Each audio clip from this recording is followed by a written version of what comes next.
You're tuned to The Drive on your 24/7 home of the black and gold. Steelers Nation Radio.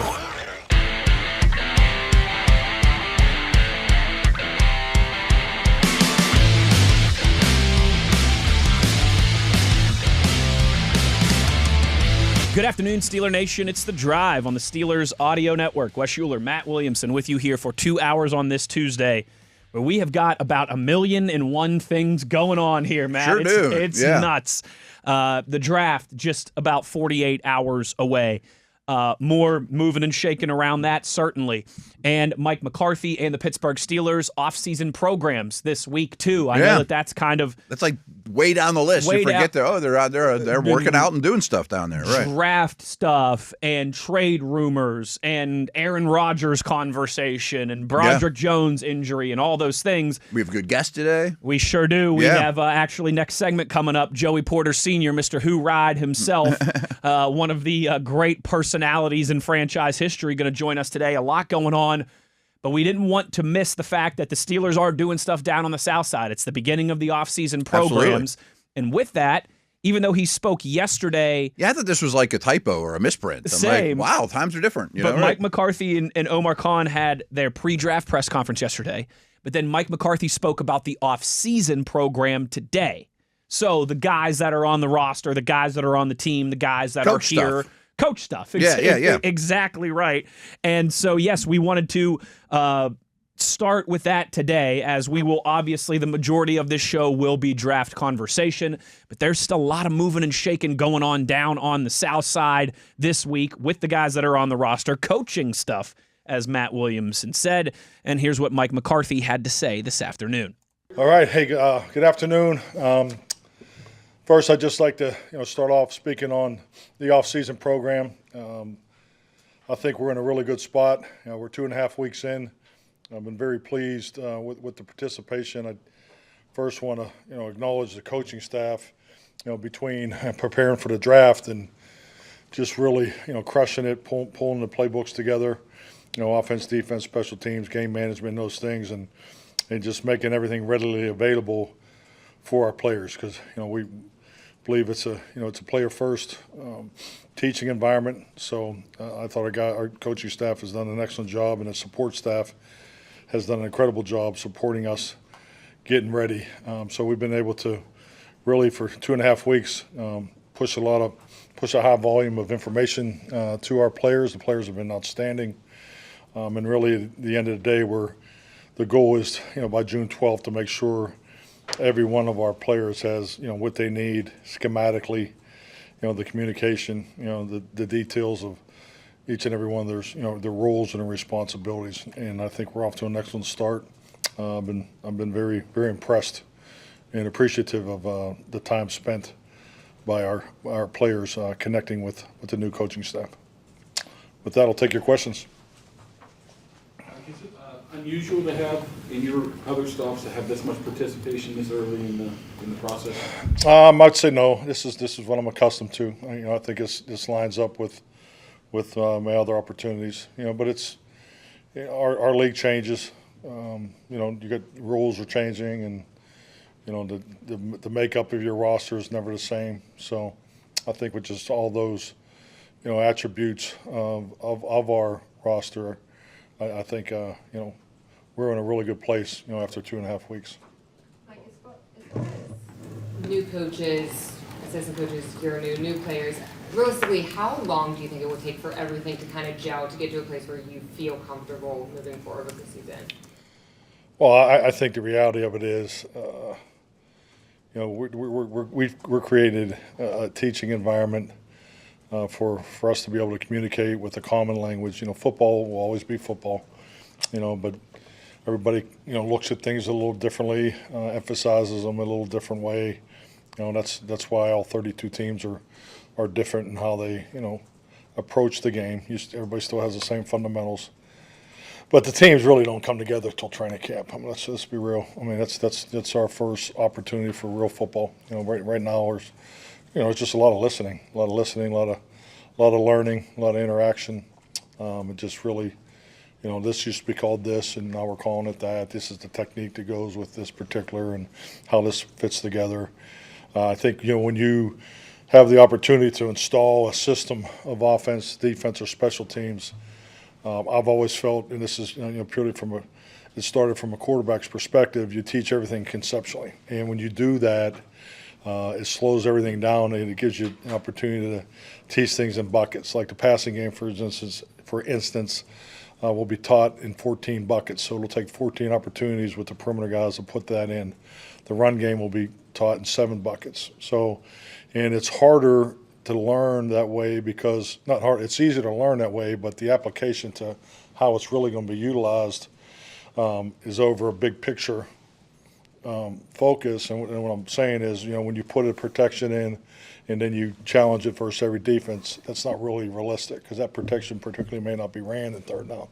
But it's a great exercise for our players to learn from the core, from the foundation of what that particular concept is. So when you do it this way, it'll take a good 6 weeks. And then when we get to the OTAs, now we'll go play, hey, let's install and play like a normal, but we're still in helmets and, in shorts. So you do what you can there and, you lean on the things that you're able to practice. So that's the process. Done it a long time that way.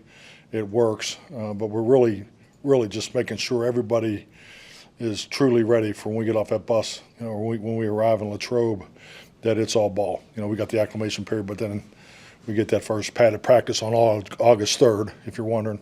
So then we get to go out there and play football. When you talk about that, when you talk about the communication and learning from the guys, are you having sit-down meetings to absorb that information from guys, the veterans here, and moving forward, or does that just come during practice, learning things like that? Well, the starting point of that, we're really kind of past that. We had an opportunity to meet with a number of players, particularly, January, February, March, but.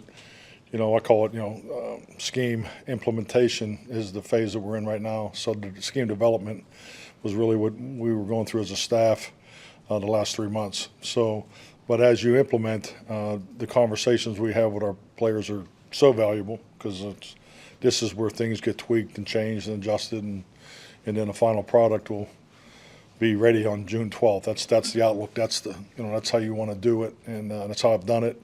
And it works very well. So the input from the players is the process we're in right now. Mike, how have you found the buy-in from the players, especially the veterans, to the changes? Yeah, buy-in's excellent. And I think it's just like anything. There's 3 things that happen in these situations, and it's a yearly focus of mine. You have to make changes. There's things you're going to adjust, and then there's things you're going to emphasize. So the fortunate part for this program that's being established, there's a lot of positives to emphasize and build off of. There's things you clearly adjust, that's normal, and then there's things that you change, and that'll always be my approach, yearly basis. But I think the buy-in has been excellent. A lot of these guys have only known one coach. They only know a world with Tomlinisms. Have there been any funny anecdotes or stories with TJ or Cam or some of the older guys adjusting to hearing your voice out there on the field instead of the same one they've had for so long? I would say this. It's the first time I called the plays in the quarterback's helmet. So I need to work on my punch and bunch enunciations. So they keep telling me to go downtown. I said we'll get to that. So, but yeah, we'll work for those things. I don't have any great stories for you yet. No. With some level of uncertainty or indecision surrounding Aaron, at what point in this process do you need him to be here? Well, I like the way you asked that question. That's appreciate your preparation, better than mine walking in here. But I think the fact of the matter is, nothing's changed. I'm going to answer the question the same way it always has. I think Aaron is probably more in tune than we would realize. But I have confidence in where he would be the day he would arrive if that's his decision. But what I've learned through instituting an off-season program, there are benefits of periods where your veterans aren't here, and so when and we're talking about the quarterback position, so that this is very beneficial time for Will and Mason right now. They split all the reps today, the last 2 days, and that's just great work. And when you see it improve from one day to the next, that's what you're looking for. So all those things factor. But I'm comfortable where we are, and he giving him the space to make his decision. Mike, what has Will and Mason's demeanor been like the last 2 days? I'm sorry. What has Will's and Mason's demeanor been like? Demeanor? Yeah, been like the last 2 days.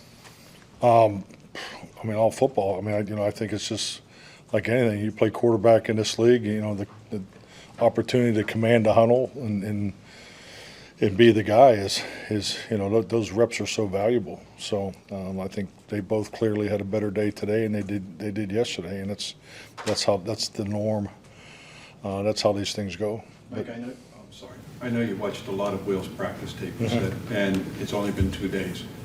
Is there anything you saw about him when you see a guy on the field you went, whoa, look a little different? I think he's done a really good job from which most rookies go through it. They go to pro football and they say, okay, I played at Ohio State, or I played at a big time place, won a national championship, and I think you realize that everybody in the locker room has a level of physical gifts, special individuals. So I think the level of conditioning and preparation, I know just meeting with him in January compared to today, he's had a really good, off season before the off season. He's in much better shape. I've been very impressed with his movement skills. We're just 2 days into the footwork drills, which we've been allowed to do the last 2 days. So, and I've been impressed. How about call yourself a quarterback coach? You obviously took the offense runs to the quarterback and everything, and even the combine prospects talked about you meeting with them and kind of quizzing them. Do you do that with wide receivers too, or is it just a quarterback thing, or maybe other positions, but most so wide receivers know and offenses know and be able to answer you that way? The combine exercise, I did it with every position. I was the lead interviewer, which I really enjoyed. I've never been in that spot. I've been in other programs that everybody gets you get a couple questions or a couple minutes. So to be able to sit there and go 20 minutes with a quarterback in that spot, maybe 10, 15 minutes with a D lineman or something. So I enjoy that. So that's part of who I am professionally. Just the opportunity to talk football and really hear their story. That, to be honest with you, the schematic parts, I'm just checking to see where he is, frankly. But I enjoy hearing their personal stories and their past more than anything. So, but yeah, that's definitely something I enjoy. Like, looking at how you structured the off-season program with this voluntary mini-camp, some OTAs, and then mandatory, and then OTAs afterward, how did you kind of come up with that formula, specifically having mini-camp when there's still a voluntary session afterward? Just really what I've been talking about, the young players. I want to make sure, it's I've done it different ways, but you can, in my opinion, you can really install everything you need in 8 installations. So we'll take the first 8 installation opportunities and we'll squeeze a trip to Kennywood in there. But a little goal there for you. But we'll get the first 8 installations in there, and it gives me a chance to reassess, chance to see exactly where we are. Because I always like to have that window at the end, and particularly if at some level, how much am I going to focus on the younger players? Because they're the ones that you have to bridge the gap between your veterans and your first-year players. So the design of the minicamp before the last 4 OTAs is part of the thinking there, so that when we come out of that minicamp, I'll know exactly where we are. And like everything, like right now we're working on the first 8 OTAs because we try to stay a month and a half ahead. So, but we won't work on those last four till we see where we are. So that's the design of it. You've spoken a few times conceptually about how you view the wide receiver positions. Not just sinking your teeth into it, getting to know the guys, getting to know the tape. How do you view DK within that construct? And have you worked with a guy that you can draw a comp to? I don't know if it's CD or Adams or like those guys aren't quite as big. But CD's obviously a gifted player. He's dynamic. He's a dog. He's so gifted, and he's got an incredible personality. So but I've been so fortunate. I could just go through the whole Green Bay crew. Those guys were all exceptional players and people. So I don't really like to get into comparables because I've been so blessed to work with so many great players. But I'll say this about DK. DK is, he is, his skill sets is top notch. I mean, when you can take slants and different vertical routes to the house, I mean, he's so powerful and he's so strong. So just trying to get to know his strengths and how we can utilize him, and try to build the route menu for him, particularly, and no different than all the conversations that we've had about receivers, because I think it's critical that they play the one position, the two position, or the three position. So we'll continue to look at that for DK. Mike, you nature of being a head coach, you're getting a new, sorry, Chris Grease, then you get extra workouts, extra couple weeks and things, because you have to catch up. You're talking about language and all that. But at the same time, is it an advantage? Do you like it having extra time you have extra, coaches like extra workouts, extra weeks? Can it be an advantage? Can you use it to your advantage? I think, honestly, if you talk to any coach that coached in the National Football League before the CBA in 2011, I think we all appreciate an extra couple days with our players. So, yes, I think this is awesome that they give you the extra 2 weeks. Mike, you guys, this organization has made a lot of recent investments in the offensive line, and we've heard a lot in covering these guys, the communication abilities of guys like Zach Frazier, Troy Fautanu. What have you seen from them in the early days of learning the verbiage and going over the things that either impressed you or just thoughts you had? I mean, it's obviously a very important group. There's responsibility. The offensive line is a huge part of how I view the game of football, and I've been extremely impressed, with the group. You got a great bunch of veteran guys that I didn't know much about, and you really look forward to the pads, but position flexibility is essential in today's game. I think the 17th game, when it went from 14 to 16, you see it heightened, each and every year. And my personal experience, I mean, offensive line availability, corners availability, those were really the positions I've seen the biggest challenge in probably the last 5 to 6 years from my personal experience. So, but boy, we got a heck of a group. We got a heck of a group to build on. Mike, along the same lines of position versatility, you've talked about that with your receivers and your secondary, but interested to see what you think about Y.A. Black. They saw him as a 4-eye last year. Do you like bigger noses? They viewed Benton as a nose.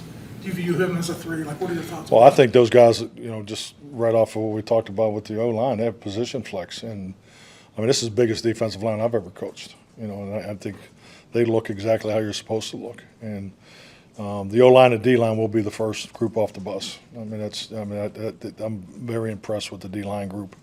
But, yes, position flex. I mean, the reality of it is when you build – when you build your roster profiles, you talk about a 3-4 defense, and you go through the profiles of the nose, the 4-eye, the length and the body comps that you're looking for. But the game's still 75% sub defense. So, for the ability for those guys to play a 1 out to a 4-eye is important inside. Even out to a 5 preferably. So, and I think we got an excellent group to do that. Mike, you mentioned O-line flexibility a couple times now. Have you made any changes of the guys from where they played the last year? No, we're really just trying to teach concepts and making sure our terminology and our language is tightened up, buttoned up. Make sure we got our calls right, and but yeah, we've had guys work left and right side. We've only been at it 2 weeks. We've only been on the field 2 days, so. Like someone like Will, a younger guy, does he need more reps now? I mean, is there a competition at all, or are you just too early? Is he going to let that play out? We're just trying to get him as many reps as possible. Just the drill work is critical, because the drill work leads into the the routes on air and the individual routes. Yeah, so it's we're competing to get better. I mean that's really what the competition is right now. Mike, what did you before talking about getting back to playing outdoors and cold weather and that kind of thing?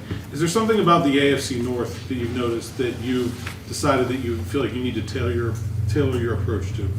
Yeah, definitely. I think you just look at the profile of the teams. I mean, look at the profile of Baltimore, and it's been in place there for a long time. So, with Cleveland's, their emphasis on defensive personnel. So, yeah, definitely we're going to start actually during the draft is always a pretty interesting time for assistants, because you're there, throughout the evening, and the responsibility is limited. So, our assistant coaches are going to start looking at division opponents and and start talking and making sure our in-season responsibilities, rules, and things of that nature, get the ball rolling on that. And then we'll spend some time on that in June to make sure that when we do go to camp, because we don't want to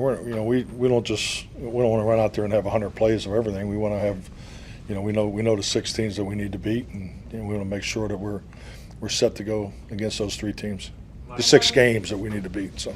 Yeah. Mike, what did you like about Rico's game, and how do you see that running back room? 4-down player, Rico. Just watched him grow up as a young guy. He went through some injury, challenges his first couple of years. I watched him. I'm fortunate to watch him grow up as a man, and his family, and but always loved the way he played the game. And former quarterback. So I mean, he has some skills that that may surprise some, but his play style. His running style is the first thing, but he's wicked smart, protections. He's an excellent 3rd down back, and the first time he touched the ball, he went 65 yards on a kickoff. So I mean, he's a really good player, and I think he's a great. Him and Jalen are a great combination.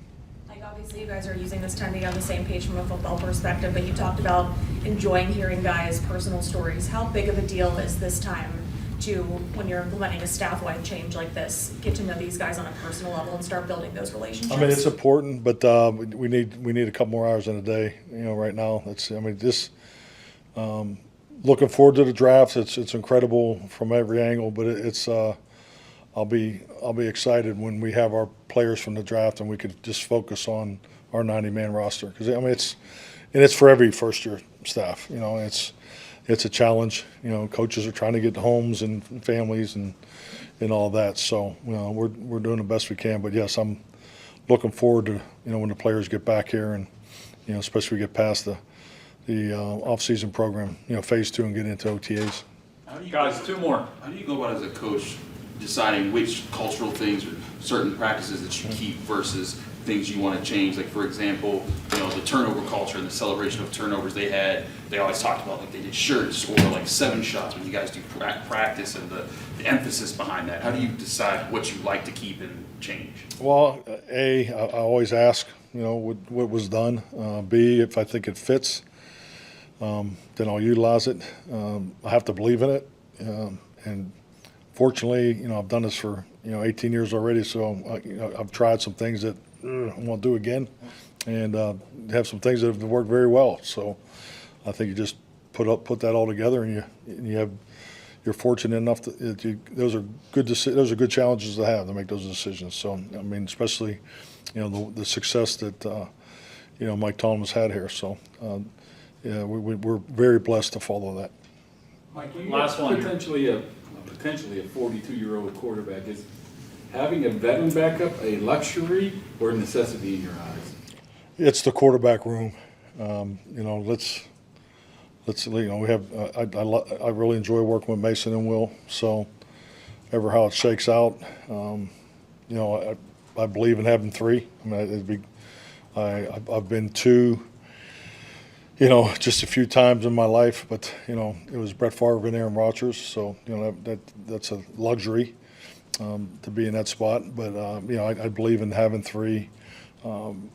Potentially, we'd love to have 4. If we can make one work on the practice squad. So yeah, I've done this. I've always done it this way. We're developing the whole room, because when we get started, the lead guy he has his specific roles and responsibilities, but all the other guys too have responsibilities in that room. So, and that's why you got to develop all of them. Steelers head coach Mike McCarthy, which that's still sounds weird to say. A little bit, head coach Mike McCarthy there, talking about the offseason program, development, reps for Will Howard, getting everybody on the same page. That was I just enjoyed listening to that, because it was a football press conference. It really was. Wasn't it was free like a agency. Tuesday. It wasn't the draft. It was a football. When's Aaron Rodgers coming? Exactly right. Yeah, exactly right. So good stuff there from Mike McCarthy. I like some of his install stuff he was talking about too. There's like, you mentioned protections. It's like, yes, we're going to install every protection, but we're not going to run it against every defense, because I'm never going to call it against that defense. A max protect against goal line, I'm not going to do, or whatever. Right? Yep. Yeah. Now that's some of the stuff that we'll be excited to see whenever we get to take in some practices, training camp, all that good stuff here, and in the the start of the Mike McCarthy era for the Pittsburgh Steelers. A Pittsburgh Steeler that everybody knows, Joey Porter Sr., Peasy, Mr. Who Ride himself, of course, Super Bowl champion, All-Pro, Hall of Honor, one of the great personalities and players in Steelers franchise history. He will join us on the other side as we roll along here on this Tuesday. Just getting started. Wes Uhler, Matt Williamson, Peasy up next. It's The Drive, Steelers Nation Radio on the Steelers Audio Network.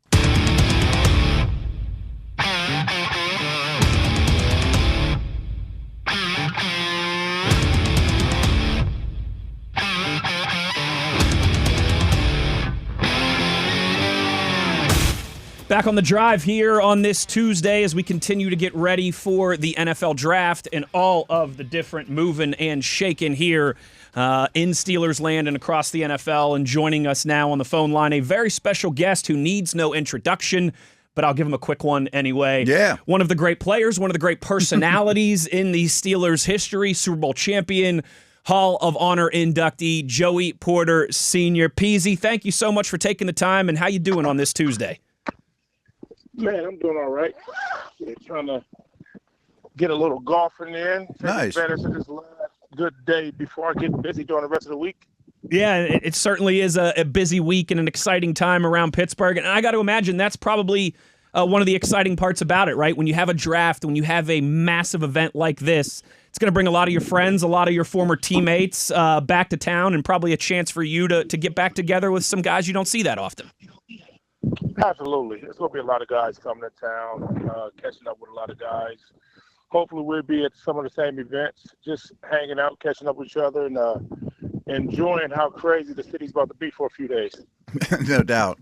So, Joey, I've been into the draft my entire life, and I want to take you down memory lane a little bit when you were a draft prospect, because I think a lot of our listeners don't realize that at that time there was only a couple teams, including the Steelers, obviously, that were strict 3-4 type of teams. So I imagine when you were, coming out of school, a lot of the teams probably told you were too small or you're not a 4-3 end. And thus, the Steelers get you at a bargain. I mean, I could make the argument that you coming out of school now, you'd be a first-round pick. Yeah, but you said something about being too small. They never said that. They didn't? I don't think nobody said I was too small. So you don't remember how jacked up I was back then? I just thought those 4-3 guys wanted like 270 DNs, Yeah, I was prototype, 6'3", 250. You wasn't. I mean, that was perfect outside linebacker. But honestly, it came down to I thought Dallas was going to be one of the teams that's going to take me. Okay. And I knew Pittsburgh. I remember seeing Coach Cowher down at the Senior Bowl.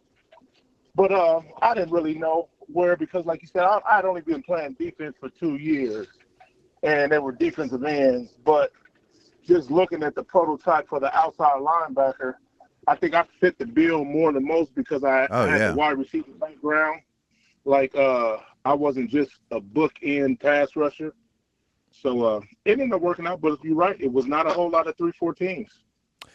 Joey, you were obviously a California guy and played your college football at Colorado State, West Coast, Mountain Time Zone. What were your first impressions of Pittsburgh and Pennsylvania and this other side of the country here after you were drafted and arrived in town for the first time?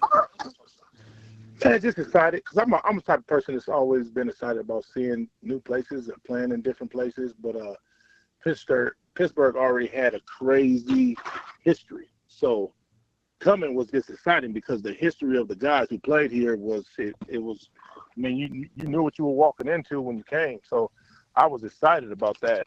And I love the city right off the bat. So, Joey, I've always wanted to ask someone that played your position in that Dick LeBeau defense, Jason Gilden or Woodley or Green or Lloyd. There's been so many great players. But I think people don't realize you guys didn't get to rush the passer every time the passer dropped back. I mean, you had to do a lot of things in reverse. How many sacks do you think you guys could have racked up if you could rush the passer every time? Well, for me, I went to Miami my year 11, and they were in the defense where I was like the wheel linebacker, so I just went to the open side and got the rush, kind of same defense that DeMarcus Ware played in Dallas. Okay. And they let you go way more. For the Pittsburgh defense, we're real true outside backers. You're gonna be in coverage just as much as you're gonna rush. And when I got to that defense, I rushed 85% of the time, and it wasn't a secret why I had the 17.5 sacks, because I've never been in that much been able to rush. Because even when I was in Pittsburgh, I was a dime backer. You know what I mean? I played middle backer for 3 years, so I'm in coverage. I'm not even rushing on third down. So, like, in our defense, how the old 3-4 was ran is like, yeah, you're not going to pass rush every play. The great Joey Porter with us here on The Drive on the Steelers Audio Network. Joey, of course, we, excited about the draft, and I think everyone, I know yourself included, excited about one of your sons, Joey Porter Jr., and what he was able to do this past year. Man, it really felt like everything just slowed down for him. He really got comfortable. He took that kind of big leap forward after a couple good years, really just ascending to be one of the better cornerbacks in the entire NFL last year. I got to imagine that's exciting for you, but I'm sure you're trying to keep him hungry and humble and staying on the grind and not resting on his laurels at the same time. He hasn't did nothing to be resting. I mean, he's played some good football, so that's not even his makeup to think that it's so much that he wants to accomplish that he hasn't accomplished. So he put 3 great years together for a young guy to start off his career, but it's nothing that's like, oh, yeah, I made this, I'm going to sit back. No, we're not sitting back. We're still hungry. He's still fighting to be the best. So, that never stops. He hasn't received any hardware that makes him feel like that he's at the top. How he feels. He feels like he's one of the better corners in the league, but, he hasn't got the hardware, the All-Pro or the Pro Bowl. So he's still hungry. I mean, the grind don't stop. I mean, He's played very well, and his best football hasn't even came yet. Yeah, I couldn't agree more. And Joey, last thing I have for you is, we haven't seen very many coaching changes here in my lifetime and most of our listeners' lifetimes. What kind of things do you expect to be a little different on the South Side with Coach McCarthy now in charge? I mean, it's going to be a whole new regime. We've been with Coach Tomlin for 19 years, so this is about to be different regardless. Different leadership, different game plans, different way how we attack business, different way how the locker room is going to be ran. So, it was different from when Cowher left to Tomlin. Now it's Tomlin leaving, and it's going to be McCarthy. So I was over there yesterday, and it's always going to be the same, but it's different because it's a new boss, it's a new leader. What a guy might have felt comfortable with years ago, you might not have that same comfortability with the new guy. So, and it's always good, you know what I mean? Because everybody has to be perfect. There's nobody sitting back relaxing because you got to impress the new coach. Whatever you did for the other coach really doesn't matter. You have a new boss, and he's gonna evaluate you probably different. So that's a good thing. Super Bowl champion, Steelers Hall of Honor inductee, Joey Porter Sr., kind enough to take some time, a few minutes here with us on a busy week. Joey, thank you so much for the time. Enjoy the golf, enjoy the week, enjoy all the energy and the all the happenings down there at the draft this weekend, and take care, and we'll talk to you soon. Thank you. There he goes. Steelers great, Super Bowl champion, Hall of Honor inductee, father of JPJ, Joey Porter Sr., Mr. Who Ride himself. Yeah. One of the great personalities, getting some golf in. Love it. Right away, he's like, I wasn't too small. What are you talking about? I love it. The energy, the enthusiasm. I hadn't thought about it. I'm sure a lot of his buddies and former teammates are going to be stopping by in the Pittsburgh. I mean, there's a lot happening here, right? For the guys like him, for the guys like Brett Kiesel, that are still here and involved, and you see them around town. That's got to be one of the fun parts about this week, because I would think, yeah. There's plenty of ex-Steelers who call this place home, but there's also plenty who kind of go back to where they come from, go back to other places. And so, getting all those guys together this week, I'm sure they'll have just a little bit of fun. Probably a little here and there. Just a little here and there, a couple good meals, a couple good dinners, all that stuff certainly as well. So thanks to Joey Porter Sr. for taking the time here for us on this Tuesday in the middle of a busy week. We've got more draft conversation to bookend kind of the first hour of the show here, and obviously in hour number 2, we're going to get into some draft trivia, some draft blueprints for the AFC North, and plenty of your questions, comments, concerns, and reactions. Plenty more to go here today on The Drive. Wes Uhler, Matt Williamson, Steelers Nation Radio on the Steelers Audio Network.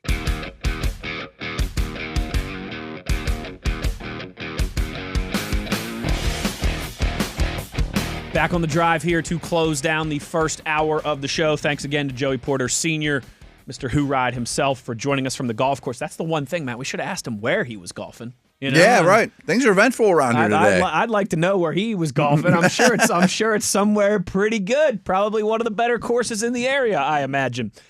Matt, we talked about this a little bit yesterday. I bet he kills the ball. Yeah, has to. Yeah, I mean, just has to. I think I've talked with you All about those this guys before. must crush it. Yeah. Like Moats and I golf together, not a lot, but once or twice. We always play in the same outing every summer in June. Yeah. He is an outing, right? He does. He has a charity outing with a foundation in Pittsburgh, so I always play in that with him. And then usually like one other time we might, go out and find somewhere to golf or something. And it's always funny. Like him and I are a good scramble team together. Because he's got the power. Okay. He's got the power. He's good off the tee. And I've got the touch around the green and on the Make iron. a good team. So it is. It's funny how that works. I wanted to run some of these. I mentioned this yesterday. Draft over-unders past you. Yeah, I'm curious about these. I want to look into them. According to Vegas, the over and under on where these guys right now are slotted to be drafted. It's just like a over and under 120 and a half points in a basketball game. You know what I mean? Like, so. Let's start with what I found. For example, a lot of these you can't even find Mendoza on. No, they shouldn't. It's also kind of hard to find Arvel Reese on some of these. It seems like he's going to be too. Yes, that seems to be firming up. Yes. So Jeremiah Love over under 5.5, drafted at pick 5.5, which is right on the Titans and Giants line. Yeah, as I say, what I'm not great with, I know that I don't know all 32 spots off the top of my head. I mean, I know the top couple. See, I think Bailey's the problem here. Because if Reese goes 2, I don't know if the Titans can pass on Bailey at 5. So you need Bailey to go 3 or 4. Sure. I'm going to go under. I think I'm gonna go under. Yeah, I think I'm gonna go under. Sonny Styles over under 5.5. Under. I think he's gonna be the Giants pick. I think the Lawrence move. Giants are 5, right? Giants are 5. So that would be under. Yeah, that would be under 5.5. Okay, right. Titans are 4. Yes. Titans okay, 4, I think Giants Love 5. goes to the Titans. Bailey somehow goes 3. I think Styles goes 5. And I think the Lawrence trade firms that up a little bit for me. They need someone on defense now. Yeah. And then that second pick. I'm almost certain the Giants' first of 2 early picks is going to be defense. Maybe it's Downs, but I would bet it's Styles. And then that 10th pick, you could go with the receiver, or if Downs is still there, you could do that. There'll be somebody they like there. Francis Maui Noah, 6.5. Right, I'm going higher. Browns range. I know. I'm going over. I think so too. Because all of a sudden it's like he could get, if he doesn't go 3 to Arizona, and I think someone's going to try to trade to 3, maybe even for Love. Feels like the sweet spot for offensive linemen might start outside of the top 10. But then I think it's going to roll. It's going to roll quickly. Yeah. Because there's a chance he's not even 1.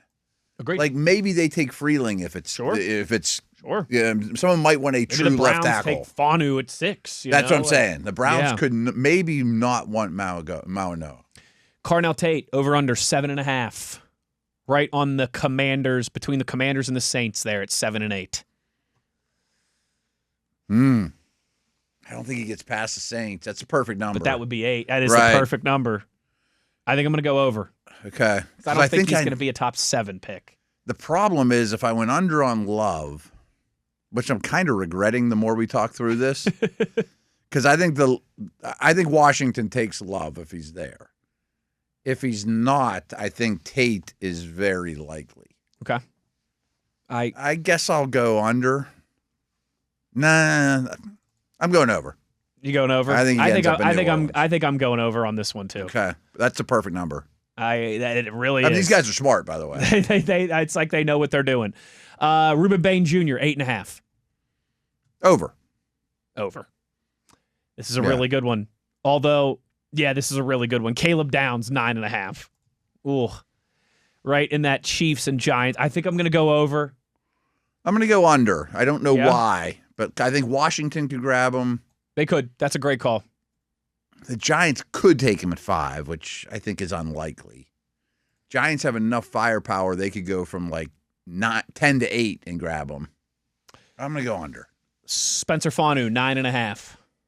He's not going to be a Steeler, folks. He's not going to be a Steeler. I think I'm going to go over, but not by much. I think I'm going to go over, but not by much. Yeah. 10 to 14 range. Yeah. Mansour Delane, 10.5.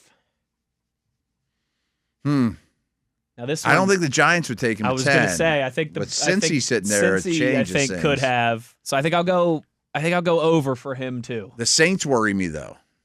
They could keep him on the bayou. They could keep him in the bayou. They certainly could. Yeah. I'll go over. This one kind of surprised me. Jordan Tyson, 10.5 as well.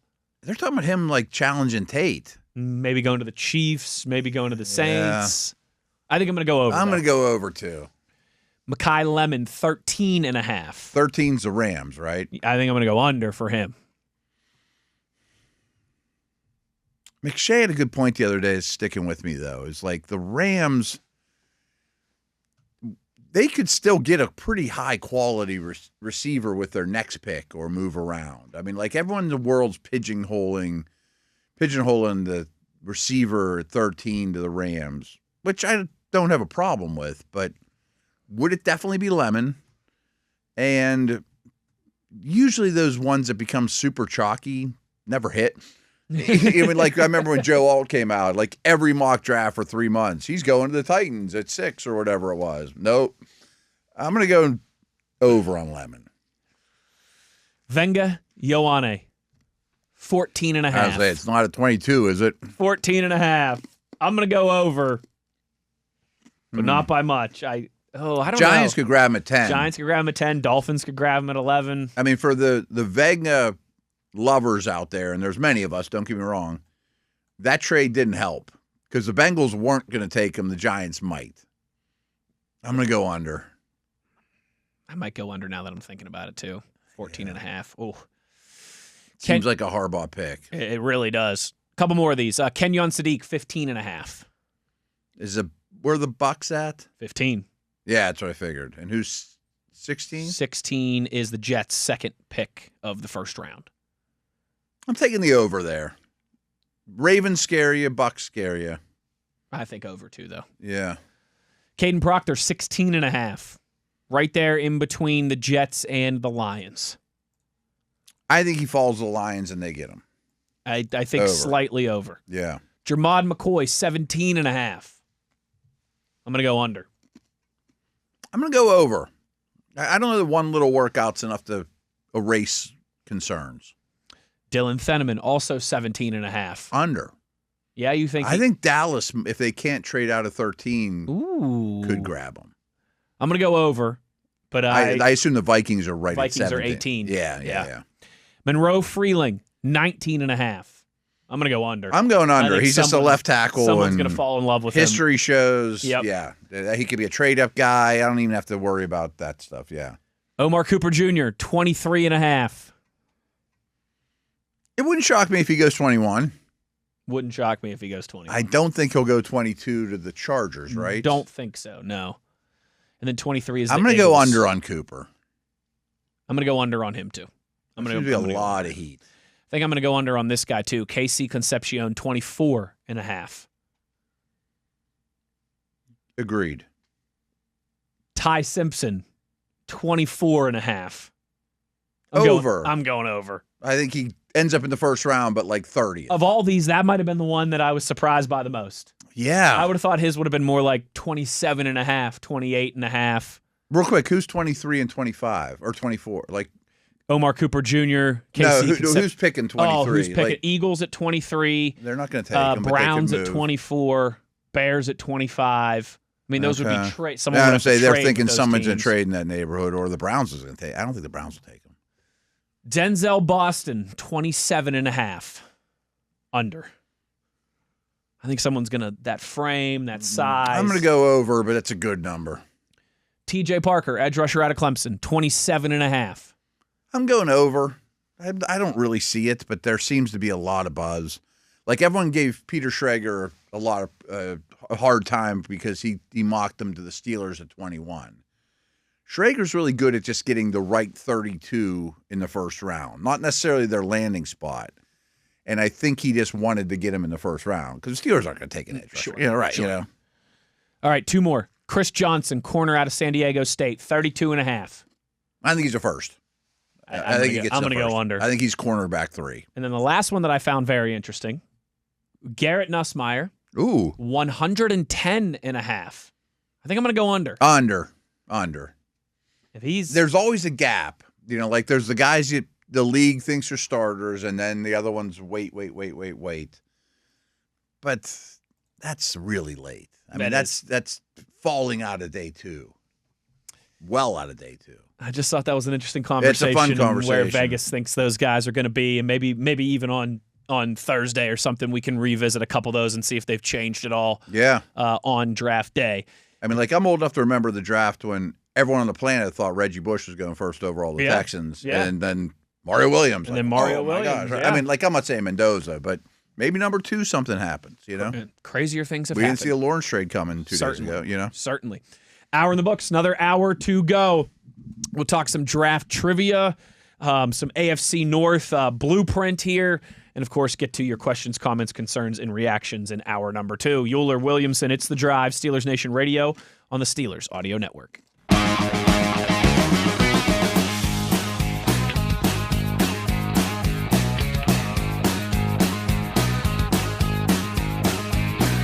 Good evening, Steeler Nation. How we doing? Well, that's good. Us too. Hour number 2 here on The Drive on this Tuesday as we continue to get ready for a big few days heading down the pipeline here in western Pennsylvania. Ran into a little traffic today, Matt, with more sweeping and cleaning crews all across the area. There'll be more of that than ever, right? Cutting grass and cleaning up, and we're trying to put our best foot forward for the national stage here at the end of the week. Yeah, I mean, I guess we could pull the curtain back, talk a little bit about the schedule coming up, but I'm going to do a show tomorrow with Rob and Pursuta. Yeah, no drive tomorrow. No drive tomorrow. Matt Williamson's big leaguing us, folks. I'm doing it down at the Sheridan, and I'm just trying to figure out, like, when should I leave my house? I'm like desperately afraid. Like, should I leave a half hour earlier than I would have? Probably not that degree on a Wednesday, but I'm a little concerned about Thursday. Because you and I are doing the drive here, and then we have to drive down to the facility on the south side. Yeah, I mean, I'm going to go home in between, but yeah, you're right. Not for long. It's gonna be a little dicey, a little hairy. Yeah, might have to sleep in my car at some point. We'll get it all figured out. I'm very excited for Thursday, Friday, and Saturday, but I am most excited for Saturday night to get home, to pour something strong, and then hopefully not think about I'm a zombie when I get home that night, to be honest. And Sunday I usually do reward myself as just sleep in like crazy. Don't mow the lawn. I was just going to say, I'm not cutting the grass. I'm not doing anything on Sunday. I might do like a short podcast or something. One of my buddies or one of my family members or somebody texts me or asks me a question about the draft, I'm going to slap them in the face and say, wait till next week. All right, give me at least a day here to reset, please. Exhale, that's all I've done is talk about the draft. I'm not going to tell you about the draft, right? But with that, you and I talked about this yesterday. I don't want to say fatigue because we are excited, but we have been talking the same topics to death now for a couple months. Right. TV texted me last night with a fun idea. He was like, I put together some draft trivia questions. He asked me one off the air that I wouldn't have gotten 100 years. So this is fun. He sent these to me this morning. I was looking through these. Let's roll through some of these. Okay. And I bet I'm worse at this than people think. Me too. Yeah. But my mind doesn't work that way very well. You're the draft Nick who's a little bit older, but right. Let's see. I'll be honest. There was only a couple of these that, because obviously he sent them to me and they have the answer in there too. But there was, I did the honest like Scouts honor, like how many? How many do I actually get? Only a couple. Really? So the first one. When was the first ever? And what year was the first ever NFL draft? I'm betting like early 50s. 1936. Wow. Okay. 3 years after the Steelers became an organization. Wow. Which, of course, happened in 1933. All right. I would not have guessed that either. No. I would have probably guessed something like you said, like 50s or I remember 50s Super Bowl with era. the Bears drafted Dick Butkus and Gale Sayers in the same draft. It's not bad business. One of which was the Steelers pick originally. That's when the Steelers were like trading first-round picks left and right. Every year. And eventually the Chiefs like, we're done trading first-round picks, guys. Like we could have had Butkus or Sayers. And then they went from the 60s until Minka Fitzpatrick without trading. Right. Without, we are without not using having a our first-round pick. pick. It worked out pretty well. Number 2, what year was the NFL draft first televised? Basically, my whole life from at least being born in 73, I bet I started watching it in 82-ish. You're pretty close. I'm not done yet because I'm assuming it only was on ESPN. And I think ESPN was invented in like 80 or 81. So I'm going to say 81. You are very close, Matt Okay. Williamson. I think my logic's right. 1980. Okay. Your logic is very correct. It wasn't on ABC. There wasn't many channels back then. So ESPN was the first one to even think of it, I think. September 7th, 1979. Was when ESPN started? Was ESPN's first broadcast, 7 p.m. Sports Center episode. Wow. So that's right in that timeline there that you discussed. And I was like 6 or 7, probably watching the first year or two of it. Yeah. Radio City Music Hall, baby. Oh, forever. How many times has this is blasphemy because it's awesome it's in Pittsburgh, but I thought of it after the Lawrence trade. Like, what if it was still in Radio City Music Hall? I mean, the Giants and Jets are like, have 8 million picks in this draft. I'm not saying it shouldn't be in because Pittsburgh. It was mostly Jets and Giants fans. Steelers represented pretty well. Right. Eagles represented pretty well because you could get from Philadelphia to New York and City. They're great in fans. 70-minute train ride. But you didn't see any Cardinal fans there. Right. Or even not many Cowboys, not many No, Packers, even not Bears many and Niners, stuff. Yeah, Bears, yeah, other yeah. big fan But bases. there was a lot of green. A lot of Jets, a lot of Giants in those early days, certainly. How many times has Pittsburgh hosted the draft? I'm going to say more than this one. Yes. Because I'll say 2. Correct. That's total guess, but yeah. 1947 and 1948. Okay. Now, and let's just say that. I don't know why. I don't even like the term hosting the draft because it wasn't. The draft, Nobody showed up. The draft was held in Pittsburgh. Pittsburgh didn't host the draft. Right. Like it was a smoky room with a bunch of owners and dudes, GMs just and puffing on cigarettes. There was no broadcast. There probably was no drinking old fans. fashions. Yeah, Exactly right. Number 4, the Steelers have had the number 1 pick in the NFL draft 3 times in franchise history. Can you name those 3 selections, Matt Williamson? I only knew one.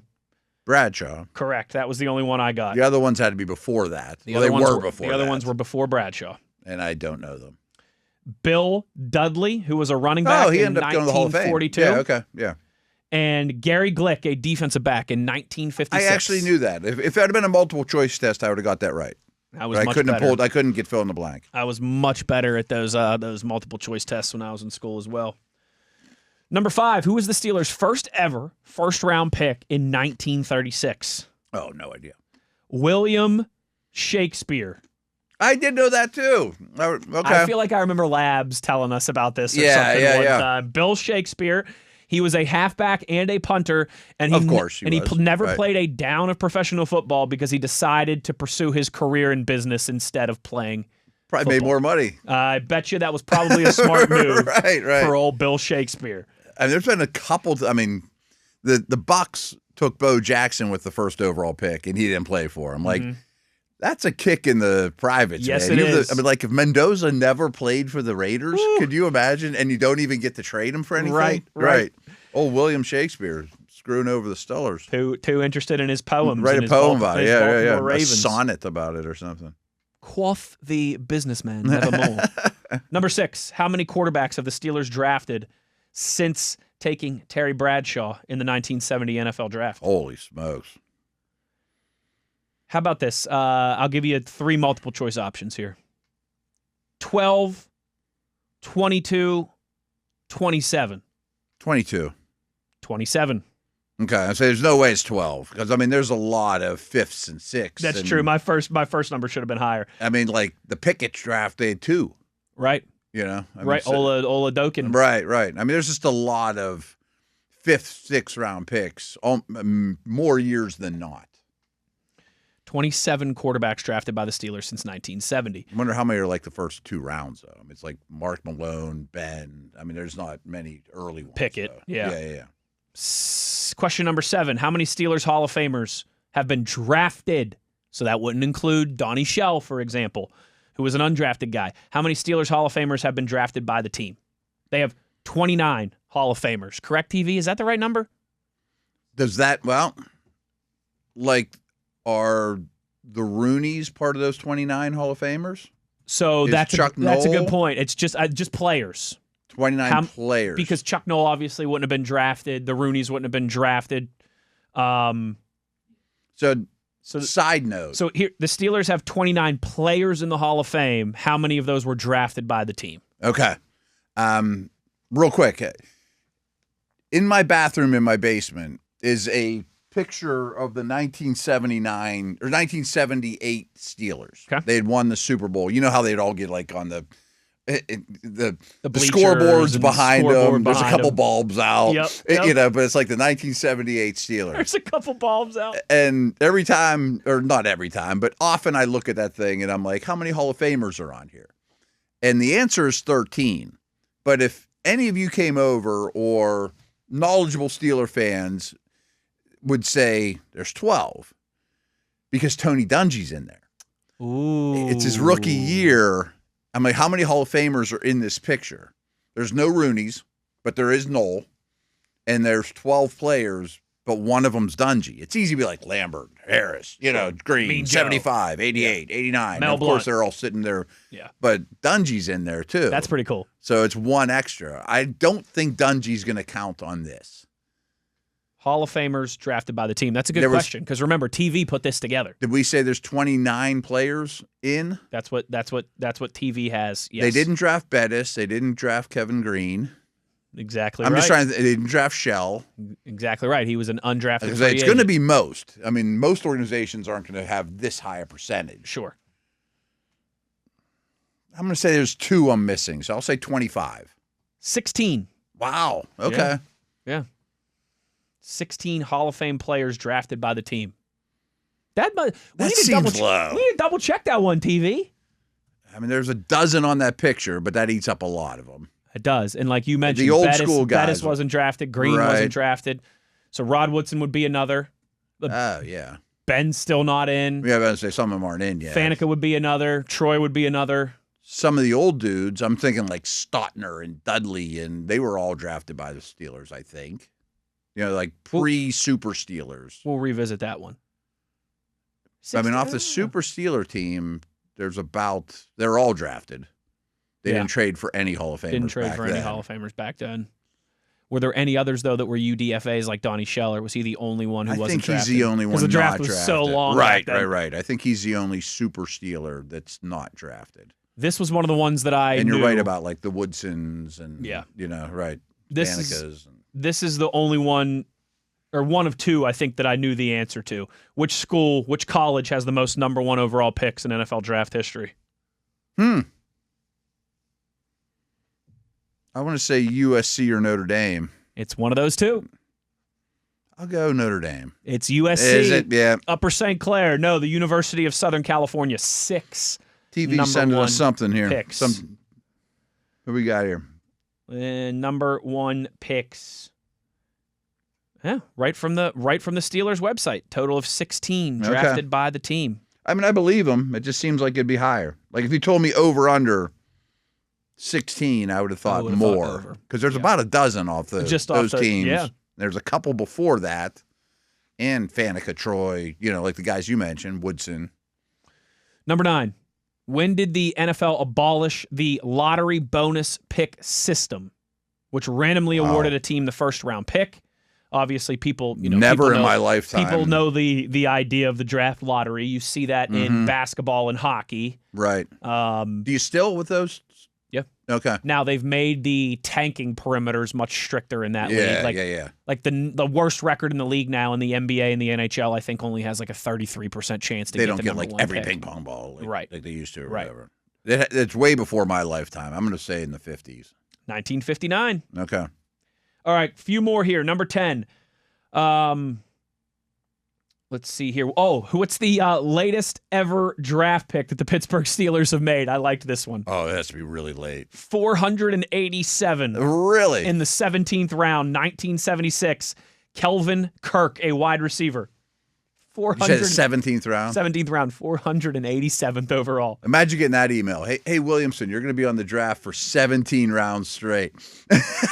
Although back then, though, how many minutes did they have between the picks? Well, But still, that's a lot of picks to analyze. That's a lot. All right, number 11 here. What's the lowest amount of draft picks the Steelers have ever had in a single draft? I will give you a clue. I'm going to say 5-ish. I will give you a clue. You nailed it. Okay. I was going to say it was in the 21st century. 5, Okay. 2003. What class is that? Do you happen to know off the top of your head?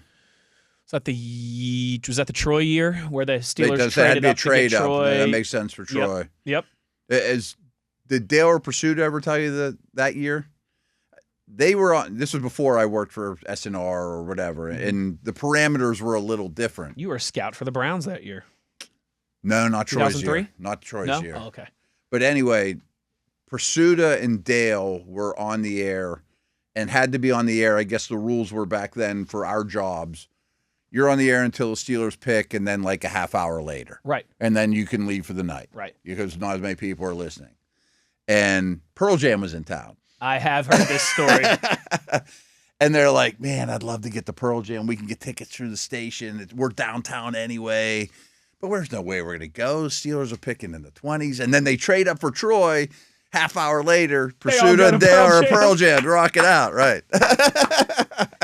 I still don't, speaking of stories like that, the year that the Steelers traded for Minka and didn't have a first round pick, did we do our normal first round live draft coverage that year? I assume so. I can't remember. I can't imagine. I never didn't. So yes. Okay. I mean, because they could have traded back up, or and people still want to hear. I mean, it's still highly listened to. I'm sure. True. I definitely would say. I guess yes. you're right. I feel I've like never I feel like I would round one off. remember if we didn't. I would remember if they're like, Matt, stay home for round one. Yeah. That didn't happen.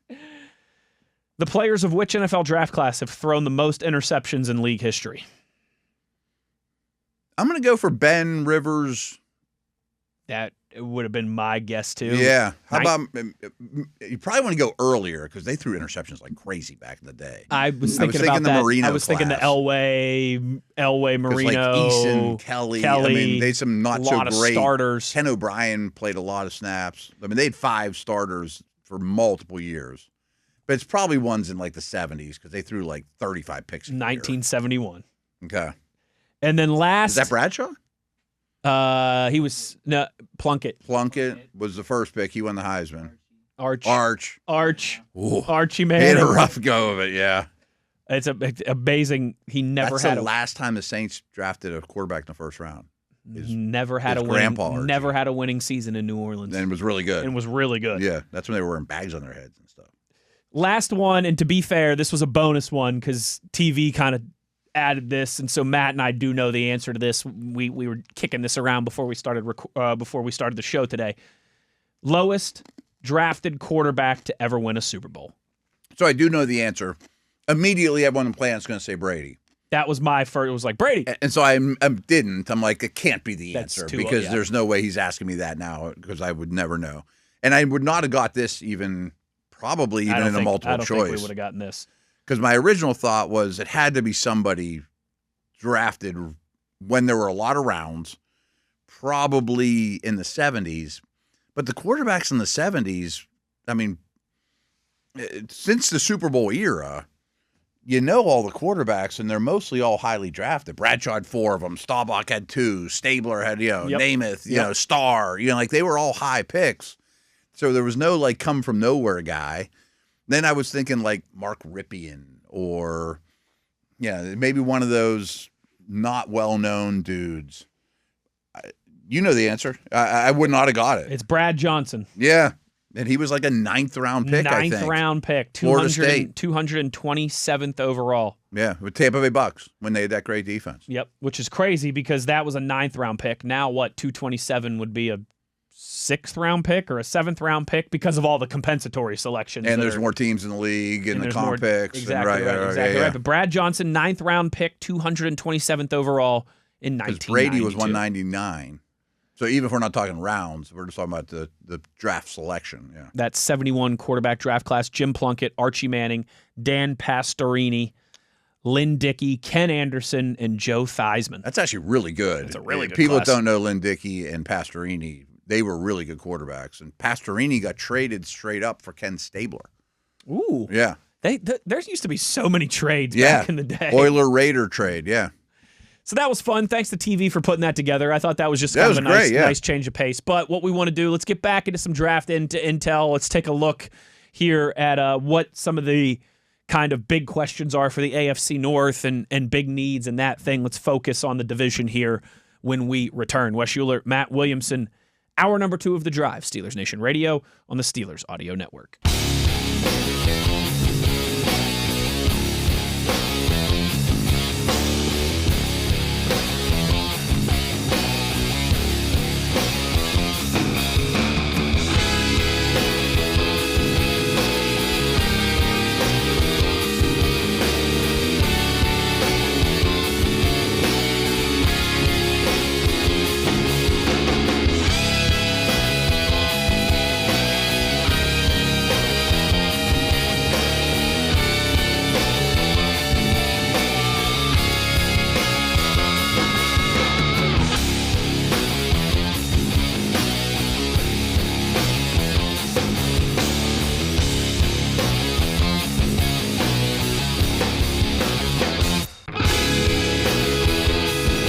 Sorry for that lengthy audio intro there. My mouse is giving me grief today. We've had some technical issues in this. Yeah, today's been a struggle. Today's been a little bit of a struggle. Computer crashed on us twice. Mouse doesn't want to work.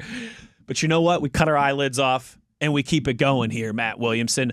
Our guy... You're doing some yeoman's work over there. I am trying my best not to get frustrated and to keep my cool. I might be losing the battle. But our guy Todd McShay, he's been putting out division by division blueprints, team needs, these are kind of interesting. Yeah, draft objectives, and then a 3-round mock. Mm-hmm. And he put out this AFC North blueprint, and I thought this was just a fun conversation. Yeah. Let's see what's going on. This might have came out pre-Lawrence trade. I think it did for the Bengals. Now that I think about it, that was just 2 days ago. It was. I'm sure it yes, did. it was. Okay. But still, we can adapt. We'll adapt and overcome. Absolutely, just like we've been doing all day here. Right.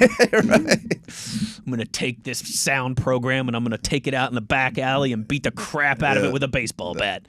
That mouse is in trouble. This mouse too. I'm going to set some poison and some cheese for this mouse when I leave tonight. Baltimore Ravens. They have 11 picks. 14, 45, 80, and then into the hundreds and 200s. Team needs interior offensive line, wide receiver, tight end, edge, defensive line, cornerback. It's a lot of team needs. I don't quite get the love of, Baltimore's a powerhouse all of a sudden. I love Lamar, but I never bet on rookie head coaches. And you picked them to go to the Super Bowl last year. I have great respect for the organization. I just think that them and the Chiefs have way more needs than I think people want to give them credit for. At least the Chiefs, though, still have Mahomes and Andy Reid and that brain trust, whereas the Ravens are charting a new course. Yeah, I mean, there's a lot of areas both those teams can go first round and et cetera. And the Chiefs have more picks. Let's see if we agree with McShay's draft objectives for these teams. Okay. He's got 3 for each team, it looks like. For Baltimore, take the best receiver or edge rusher at pick 14. Interesting. So no offensive lineman there. I'm glad you used the word receiver because that could be Sadiq. Ooh, you know what I mean? Yeah. Pass catcher. Yeah. And this is post Hendrickson trade. Yes. So yes, they could use more still, but I would not discount guard at all. Absolutely not. Or O-line guy that's going to be a guard if it's not Vanga. So that was first draft objective. Second, this makes sense though. Take the remaining top interior offensive lineman on day 2 with pick 45. Okay. Because I remember that question stuck with me is if the Ravens kicker makes it and the Steelers are picking them and the Ravens are picking there, it would be a lot easier to get that guard in round 2, the Pregnon group, Totally. And I guess that's what Todd's going with here, which I totally understand. And maybe that works in the Steelers' favor with Ioane coming to falling to 21, but I'm still thinking that's unlikely. And then his third, this makes a lot of sense, target a tight end in the 4th round with this strong and deep draft class at that position. Agreed. It's a good draft for that. So his 3-round mock for the Ravens, round 1, pick 14, Reuben Bain Jr. out of Miami. Wow. I mean, if he would fall I don't know that if he far. falls that far, but man, I think Baltimore would love that. Yeah, I think they probably would make that choice. Round 2, pick 45, Emmanuel Pregnon, the guard from Oregon. Okay, that works out the needs and whatnot. And then round 3, pick 80, Malachi Fields, wide receiver from Notre Dame. And then I'd still be looking for tight end. I mean, they got a lot of needs. So Bengals, and again, we'll adjust this a little bit. Sure. But team needs edge rusher, corner, safety, offensive line, defensive line, tight end. Now you can maybe defensive line out of the conversation. D tackle's definitely out of the conversation. They could still use an end. Number 1 draft objective was take Caleb Downs at pick 10 if he falls. Now, obviously, we know that is off the board. And I thought that was the farthest he could fall. Yes. Pre-trade. And then hope that the second one was if Caleb Downs is gone by pick 10, take the best edge rusher on the board. Obviously, that's going to change now. And then last was hope that one of the best defensive tackles in the class is there at pick 41. If not, go BPA.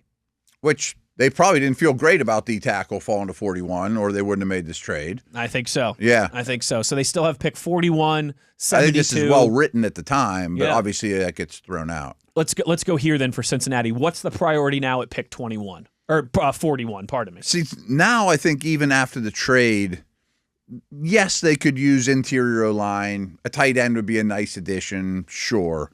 I would still just, and I've kind of said this every step of the way, I would just take the best 2 defensive players available. I don't even care what position they are, other than D tackle now. Their linebackers are terrible. Who's the best edge or corner available at 41? Give me that guy. That's fine. Who's the best? If Rodriguez would fall at 41, jump all over it. You know, right. Mm-hmm. Their 3-round mock, again, before trading, pick 10. Caleb Downs at pick 10. Malachi Lawrence from UCF at pick 41. I don't know if he's going to fall that far, but I think they'd trade pick 41 for him right now. Yes, probably. Agreed. And then Austin Barber at pick 72 in the 3rd round, the tackle out of Florida. That doesn't add up. That one because I don't think he could be a guard either. And I think their offensive line is in It's pretty good enough. shape. Yeah, it got much better as the season went on. Actually, it sure did. Cleveland Browns. This will be a fun one because there's a lot to work with. So much to here. do, right? Pick 6, 24, 39, 70, and then 5 other picks after that. Team needs. And they've definitely been rumored to try to get out of 6. Or at least open for business. Open for business, yeah. Them and the Cardinals, I think, are the most likely to move back. Team needs tackle, wide receiver, edge rusher, guard, linebacker, tight end. So they do have a similarity with the Steelers in that I think they would love their first 2 picks to be O-line receiver. And is it better to do it, for the Steelers, is it better to do it in round 1, wide out, round 2 O-line, or flip? And with them, they have 2 firsts. Is it better to do Tate and then the problem with them is they need a tackle only. And at 24, you might be a little too late. Straining a little bit. But you also mentioned all the picks they have. If Lomu looks like he's going to fall, maybe you could get to 20 and from 24. I still think that's why 6 is why I think they want to get out, because it's a little early for Tate. It's definitely early for Tyson. Mm-hmm. And which tackle would you take? Because you really want a left tackle. Right. You know, Lomu, Freeling. And it's probably too Max. early for those guys. Yeah, right. So draft objectives for the Cleveland Browns. Number 1, if you're targeting a tackle, entertain trading back to get better value and pick up assets. Boom. Yes. Number 2. They need all the picks they can get. I mean, after the Watson deal, they went 3 years with hardly any picks. McShay says there could be a big risk in waiting, so take Carnell Tate at pick 6. So I see it the other way.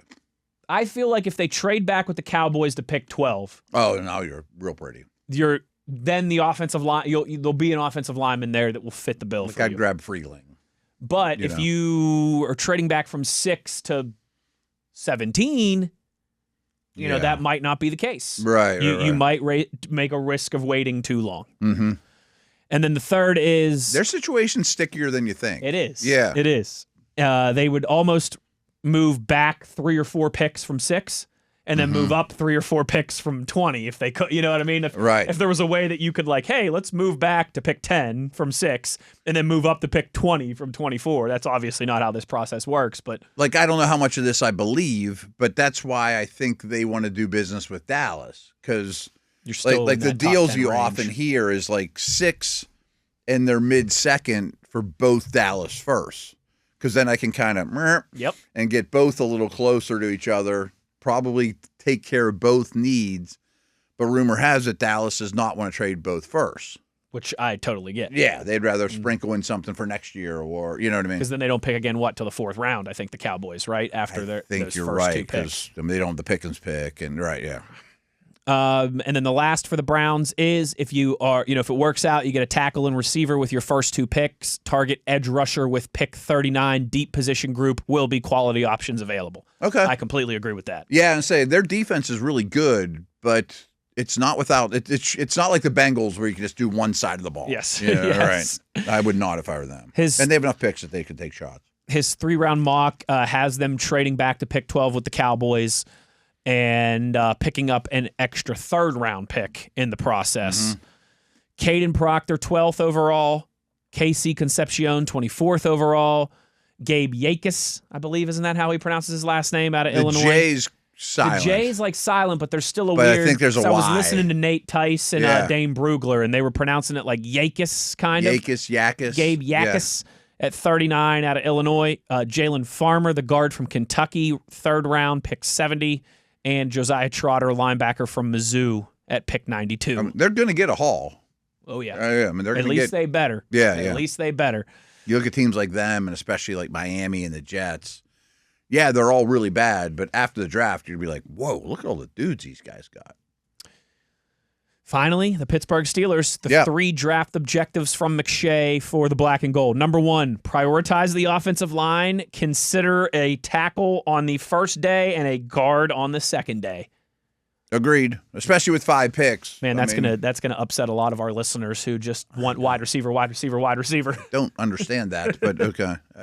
Especially if you don't go O-line in round 1. I would love to go 2 on the second day. And that's same with wide receiver. If I don't take wide out in round 1, I wouldn't mind taking 2 in the second day. You got 5 picks in the top 100, man. Yeah. Number 2, if there's one available, target a slot receiver in the 3rd round who can quickly complement your bigger targets. That part I sort of disagree with. I'm okay if it's the 3rd round. I just don't know that it has to be slot only or a little guy. I don't think, especially listening to McCarthy yesterday, I think they want interchangeable big people, which is why they traded for Pittman. It doesn't have to be a slot, in my opinion, because Pittman can do both. If it's an outside field stretcher that can run, that has size, they can make that work. I don't think they're going to be in the market for Branch and Burks and those guys. Smaller guys. And I'm not sure that's exactly what they're implying, but I don't think that's the market for what they're after. The 3rd is running back Kenneth Gainwell led the team in catches last year. The Steelers should be on a lookout for a potential replacement running back in the 4th round. If you don't, you don't.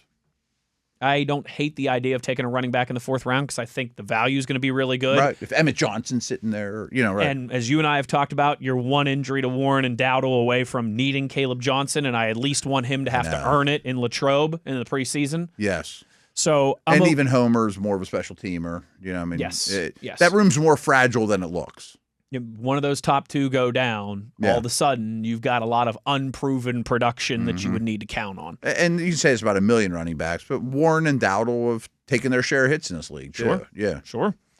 3-round mock here for the Steelers, 5 picks from McShay. 1st round, pick 21, Venga Ioane from Penn State. Love that part. Good start. Love that part. Pick 2, 53 overall, Keontae Scott, corner out of Miami. He'd be a slot. It's very similar. Some people list him as a safety, but he's a big slot. I would think if you make that pick, Ramsey is now just a full-time safety, which that flexibility is still something they kind of have up their sleeve. But it's a long time to wait for a wide receiver. It's a long time to wait, especially when we consider how the rest of this plays out, because it picks 76, safety A.J. Housley out of LSU. Now, see, that would shock me. I wouldn't make those 2 picks. One. If Ramsey didn't exist, I would. But he does. He's going to be on the field a lot. I saw his pictures down at the facility. He does exist. Like if that second pick was a receiver you like, totally Bernard or somebody like whoever, and then you take Halsey, like or you take Keontae Scott and then you take a receiver at 76. Yeah. And then at pick, let's see here, pick 85, Markel Bell, the offensive lineman out of Miami. In a nutshell, I love that. And again, I don't mind these names that he has here, but for the first 5 picks, no wide receivers, because at pick 99 in the 3rd round, he has them taking Cole Payton, the North Dakota State quarterback. Again, they're all names that are targets that I don't dislike. But I might have 2 receivers drafted by this point. No way do I have 0.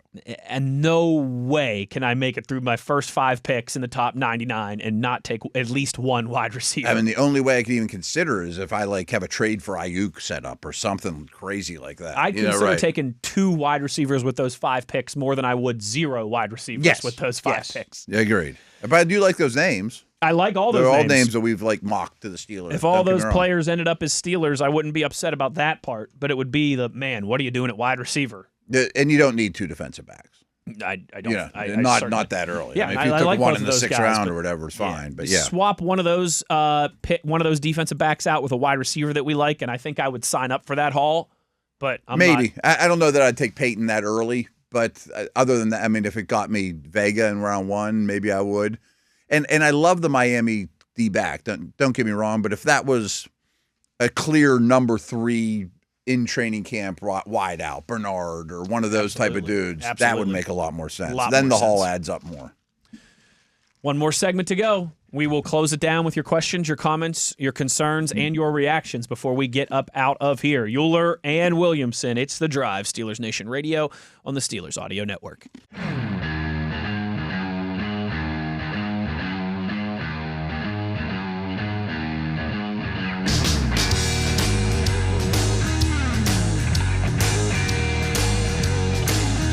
Final segment of the day, and you know how we're going to close things down. It's with audience participation. All right. Much like KC Concepcion, we love your participation. By the way, Mike Tomlin headed to NBC and football. Yeah, we should mention that earlier at some point. That's I was big looking news. through my stuff here. Again, today was man versus machine, and the machine has frustrated Wesley. And this is why I'm going to go find where all these computers and all these AI, I'm just going to unplug them. I'm just going to unplug every computer, every AI, all this nonsense in the world. Then I'm going to go open the Strait of Hormuz or close it, whichever one it is. I'm going to do the opposite here because everyone's giving Wesley grief today, so it's time to return the favor. No, Mike Tomlin headed to NBC and Football Night in America. And Matt, I think he'll do pretty well there. I just don't want him to do too well and enjoy it too much because I want to be able to acquire draft capital, hopefully when he decides to return to coaching. Absolutely. Good for him. I think he'll be tremendous at it, first of all. I'm really looking forward to there are not many commentators, people would be shocked. Like, oh, what do you think of these announcers? I don't usually care. And he's not going to be doing games, but I am very interested to see what he's like, doing media in any regard. I think he'll excel at it, but I hope he misses coaching a lot. Same. All right, let's get to a few of these questions before we get out of here. Smooth Dave, this is a good one and kind of piggybacks off of what we were just talking about. That's why I went to it first. McCarthy's press conference comments essentially eliminate the slot-only gadget-type wide receivers in this draft. Yeah. The Steelers do currently have 2 bigger running backs and a quarterback who's not necessarily athletic, which begs the question, where are the explosive plays going to come from? I think this is one of the best questions we've ever got because it's kind of been on my mind. Smooth Dave. Yeah, I think it's really well thought out. Everyone knows how much Wes and I have talked explosive play differential, et cetera, et cetera, et cetera. Now, I definitely think Metcalf will be more vertically inclined than he was his first year here. Like, if you look at Metcalf's average depth of target and yards per catch over his career, it's always been at the top of the league until this past year.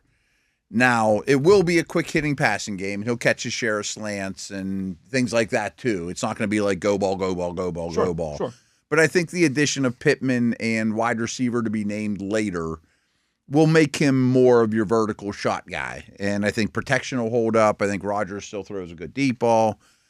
But outside of him, as the roster is currently constructed, I think it's a concern. I mean, as much as I love Warren, He doesn't. I mean, he may bust 10-yarders, which count as an explosive, but he's not going to bust 50-yarders. Nor is Dowdle. Rodgers certainly isn't. Nope. Your tight ends are really good players, but that's not their style. It's Kind not of like your wide receivers too. Yeah, they're not make you miss in big chunk gains. It's not Pittman's game. So even if you add, I mean, the receivers that possibly could be added in the top 2 rounds, there's several of them. Boston, Surratt, Bernard, none of whom I'd say are the explosive types. Casey Concepcion is. But I would have to look, and I'm surprised I haven't at this point, but like explosive play rate with Mike McCarthy as in his Dallas days. Sure. I don't know if it's high, low, or not. I know it's a quick hitting passing game. Maybe we'll have to but look it's also into that. been a really good offense. I'm sure there's some explosives. Sure. Scheme will be different, but this is a concern. You know, I mean, it's a great even question. if you add Casey Concepcion or, you know, frankly, even if you added Tate or Lemon, those guys aren't super explosive. We really like the ad of Michael Pittman Jr., especially when you consider what it cost. And they would have killed for him last year. He's a really good player. Rico Dowdle, we're a fan of him. But those guys, as much as they are good players, explosives is not their calling card. Not their calling card, right? I'm. This has been on my mind, and I just like the way he structured it because it's not the only way to win in the league. Don't get me wrong, but the two teams that had the best explosive play differential in the NFL last year were both in the Super Bowl. It's a massive indicator. And the Rams were in the top 5, and the Broncos were in the top 5. So of the 4 teams left standing, they were in the top 5 of explosive play differential. And the in Broncos the NFL. probably should have gone in the Super Bowl, and the Rams may have been the best or second best team in the league last year. Not a coincidence, folks. Not a coincidence. Sometimes you can read those tea leaves. Then, obviously, the other flip side is can't allow the explosives. Can't allow the explosives too. Which and the that Steelers one did too thing much of. is the Raiders' defense wasn't great last year, but they did not allow explosives, even with bad players. They kept the lid on explosives at a much better rate than the Steelers' defense did, and with a fraction of the talent. So I think that side is encouraging with Patrick Graham. Jeff asks, with Dallas making their kicker, Brandon Aubrey, the highest paid kicker in the league, do you expect a similar contract coming Boz's way? Is he up after this year? I thought he still had 2 more I thought years he had 2 left on his deal.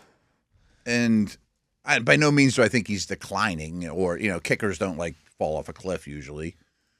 But I would assume you'd have to have at least one more good year before you have this conversation, right? Because you could still franchise him. Oh, no, this is he up this after is the year? last year of his deal. I should have known 2026 is the last year of his deal.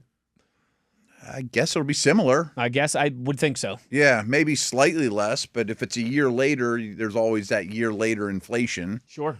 You might get like the exact same deal unless he has a bad year. But you could franchise him. You could Which would franchise make him the average of the top 5 kickers, including the Aubrey conversation. Interesting. I know people get worried about these things, like they should have got ahead of it and now. But in the scheme of things in the kicker world, it's only like $2 million a year difference. It's not like you're saving a bunch of quarterback It's not a money. right. It's not 35 Don't beat versus Dallas 50 million. and leave Dak Right, Prescott till the 11th hour and ended up paying him a bunch of money. Right. It's like, okay, we got to give him an extra $1 million a year. That's still like 0.3% of the salary cap. Eclectic Genius tweets, if the Steelers draft a mid-round quarterback and the Aaron Rodgers decision drags on, where would they look to find their 4th quarterback camp arm? Might they bring in a UDFA that would get cut the minute Rodgers signs? Well, camp, they better have an Aaron Rodgers. I was going to say, there's no way they're going to go to camp with maybe OTAs and mini camp, but in that setting, a 4th arm isn't as important. They could get by with Will Howard, Mason Rudolph, and insert draft pick name. Right. Because you'd want to As I say, there's no way. You'd want to get Will Howard and the rookie as many reps as possible in those settings anyways. Yeah. Training camp would never open with the still unknown about Aaron Rodgers. With the depth chart as Rudolph, Howard, Traylon Green, undrafted free agent. Like, no way. I mean, at a minimum, it would be like Derek Carr. Sure. You traded for Jacoby Brissett, or, you know, you'd get some veteran.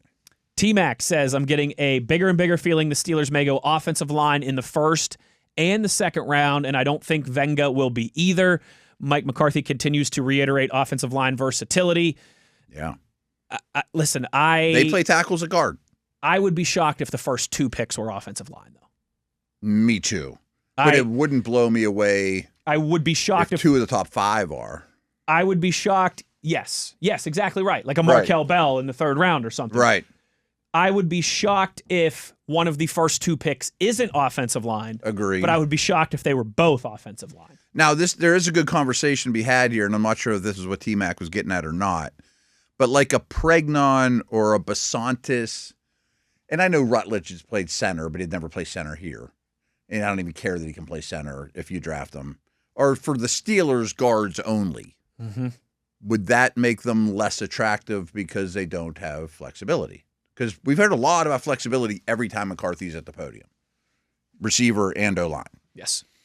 He's not real worried about defense. The defense coordinator will handle that. He always talks about offense. You know what? Then yeah. let's go to this one. We got like a minute or 2 left here. Bridgeburner asks, how much input do you think Patrick Graham will have on the defensive draft picks? I have no idea. I don't either. I would think some. Yes. Not a massive input, but some, certainly. This isn't a knock on the old staff, but compared to the rest of the league, I don't think the Steelers' defense was after matchup pieces, I'll call them. You know, like Kyle Lewis from Pitt. Mm-hmm. 1 week he may play 10 snaps. 1 week he might play 60. I think this staff will look for more different pieces that they'll move week to week as opposed to playing a lot of the same bodies. Now, I'm not saying Cam Hayward's not going to play week 2 and then he's going to play a ton week 5. You know, like Watt and Hayward and Queen and these guys are all going to play a lot. But I bet this draft they'll find some tweeners is the bad way of saying it. Versatile is the good way of saying it. That are somewhere between a linebacker and a safety. Something between a safety and a corner. Something between a slot and an outside guy. So I bet that they'll be more apt to draft those type of players. Does that make sense? Yes. Yeah. Absolutely. Last one goes to Mark. For an 8 p.m. Thursday draft start time, how early will you guys have to be in studio to beat the traffic and prepare? I think I'm going to leave. Problem. I think I'm going to leave Wednesday at midnight. Well, we're not going to be in studio. We're going to be in the South Side. Thursday we're going to be in the studio and then to the South Side.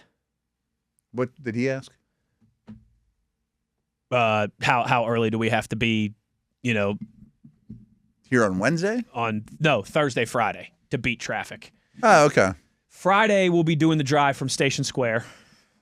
Mm-hmm. Thursday, we'll be doing it from in here. But but that's the thing is like. I think he's talking about when the draft's actually going on.